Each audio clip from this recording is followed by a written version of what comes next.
They asked me, well, what do you think of the name Elam ending?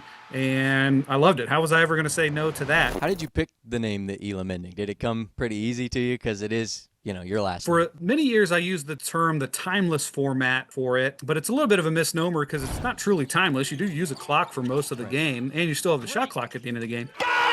And then TBT, they wanted to make sure that I was acknowledged for my contribution to the game and that this was my idea. They wanted to make sure that I was linked to the idea. They asked me, well, what do you think of the name Elam ending? And I loved it. How was I ever going to say no to that? So it was one of those things that, like, if I was the one who came up with that name, it probably would be a little bit lame. But for somebody else to propose it and ask me what my thoughts on it, there's no way I was going to turn that down. In that 10-year span from 2007 to 2017, it sounds like the momentum of this idea was constantly growing. TBT was the first to test it. What was that initial pitch like to the leadership of TBT, and how was it taken? Yeah, I would say for that 10 years, it was tiptoeing forward. I think what made TBT the perfect fit for it is that they were already an event that was off the ground. They had been in existence for 3 or 4 years at that point.